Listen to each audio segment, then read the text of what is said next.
This, guys, is the Sigma 70-200 F2.8 DGD and OS for Sony full-frame mirrorless cameras. This is the sports tailored version of this lens. It's their flagship model, and it's something we've been waiting a long time for. And today I wanted to give you my first impressions of this lens. I'm a little bit behind everybody else, but yeah, wanted to put this thing through its paces, get a little bit of extra time before I make all my calls and recommendations and whatnot. And I wanted to get your guys' thoughts on this thing, and those who have it, what do you think about it? I wanted to touch base on a few things about this lens that I think are great, and a few things that are kind of rubbing me the wrong way as well. So first, always great to have more lenses on the market, more competition, which just means just more pressure on everybody to make better products. So here it is. This is the Sigma 70-200, and as expected, it's big and heavy. So it's about 3 pounds or so, and comparing it to the Tamron 70-180, yeah, it's bigger, it's chunkier, it's heavier, all that stuff. Again, not surprising, and it does have all the features and the bells and whistles that we could ever want, lots of buttons and switches and aperture rings and all that stuff, but I find myself not really using it too much. There's a lot of stuff packed in here, and let me know, is it too much stuff? Do we need 3 customizable buttons? I don't know. It seems like a lot these days, and that might be kind of silly, but we're gonna get into the price and everything as well to see whether or not this is gonna be worth your money. So a few things that I noticed about the build, other than the size and the weight, is the ergonomics, and they're not my favorite, to be honest. Full disclosure, the 70-200 is not my favorite focal length. That's just me as a shooter. I know it fits a lot of people's needs, and I think for people doing sports indoors and low light and whatnot, I think it's a fantastic option. But just for like portraits and street photography and nature and all the things that I tend to do more, it just doesn't really seem like a good fit. But that said, optically, and as you'll see, this thing performance-wise is very, very strong. And here's a few of my favorite shots to date. As you can see, it's going to handle anything you throw at it, from fast moving subjects like birds in flight, and even street photography and whatnot. It's got enough reach to get out there and be a little bit inconspicuous. At 200mm, it's going to have some nice compression and whatnot for portraits, and it's extremely sharp, making it great for things like landscape as well. Let me know down in the comments what you would primarily be using this lens for.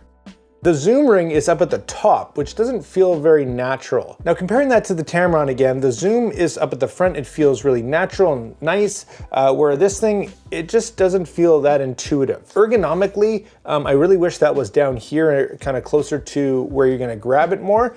And it's also reverse, which is kind of crazy. So depending on which side of the road you drive on, this might feel natural or it might feel kind of foreign. Like a Sony or the Tamron, the zoom is kind of reverse in this case. So I find myself reaching and going the wrong way a lot of the time. That might be a little bit nitpicky, but it really depends on how you're comfortable shooting, and that might not be an issue for you. The manual focus ring here, I find again is kind of in a weird place. I wish it was up top, and fine adjustments are easy enough. This thing's autofocus is fantastic, so I'm gonna use autofocus way more than manual focus. Probably not gonna be using this really at all, nor the aperture ring really. I don't know if that's gonna be a big deal for sports shooters. You know what, this thing's gonna be great for video as well as photography, but for, I think most people, myself included, will probably be using this for photography more. What else can I say? So far, the optical steady shot, or the image stabilization, is fantastic. It's really, really good in this thing. Both modes, I found that mode 1 is just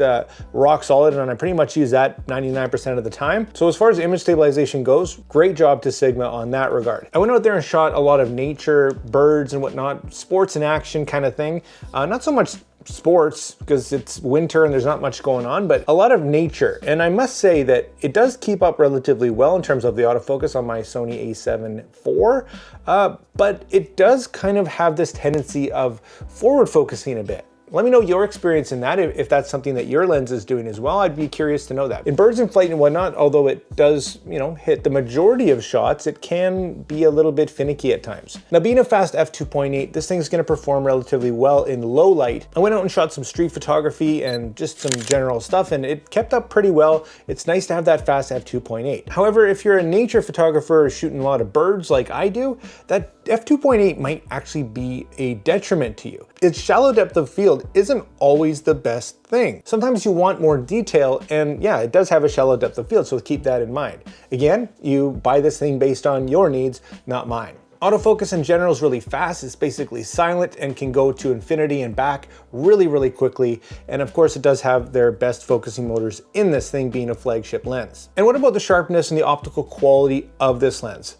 Well, it's sharp where it needs to be. It's very, very sharp. It's a great performer optically, but the bokeh is something that kind of leaves me wanting a little bit more. And I don't know why, I don't know what it is about it. It even has 11 aperture blades, so used properly, it can produce some just beautiful results. Now, overall, the performance of this lens so far is very good. The price for what you're getting compared to the GM Mark II is going to be a substantial savings, but still more expensive than the Tamron. But are the bells and the whistles actually worth you spending that extra money over the Tamron? Well, that's the things I'm going to answer in the full in-depth reviews and comparisons to the GM2 and of course the trusty old Tamron 70-180, which is a little bit more limited by 20mm, of course, on the long end. Let me know all your questions and your comments down below, and definitely hit that like and subscribe button and come back to see my full in-depth review of this beast coming out quick. Guys, thanks so much for watching, and like always, make mistakes, be yourself, and get out there and take some more pictures. See you next time.